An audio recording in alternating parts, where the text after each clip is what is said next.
Hello दीदी बहनी हरे नमस्ते। एक सोहर गीत गावे चलती आप सब पसंद करें, लाइक और सब्सक्राइब जरूर करें।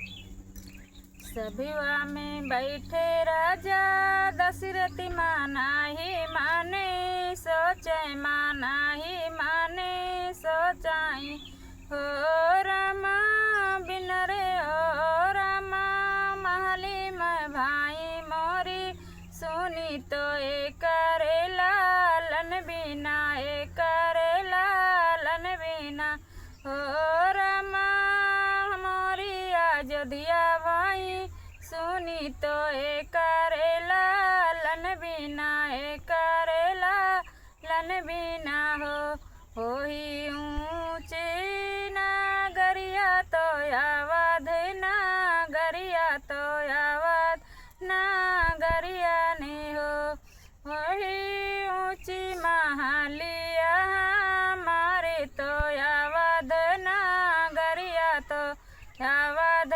नागरिया ने हो रामा भैले आंगनवा मोरा सुना तो एक लालन बिना एक लालन बिना हो।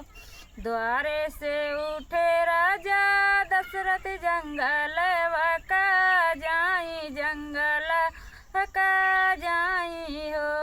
एक बाने गईले दूसरी बाना तीसरे माँ गुरुद्वारे तीसरे माँ गुरुद्वारे हो।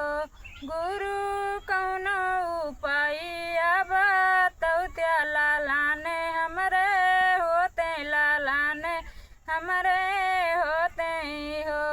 गुरु कौनो उपाय बताओ लालाने सुख देखो लालाने सुख देखूँ हो। कहवा तो हमारा सुनो राजा दशरथ बचाने हमारी मानो बचाने हमारी मानो हो। गुरु कर ले हम तीन बियावा लालाने नाही एक लालाने नाही एक हो। गुरु कर ले हम तीन बियावा लालाना नाही एक लालाने नाही एक हो। तो सुनाहू राजा बतिया तो यज्ञ एकरा चावो तो यज्ञ एकरा चावो। दशरथ हथिया घोड़वा दियो दाने लालाने सुख पावो लालाने सुख पावो हो।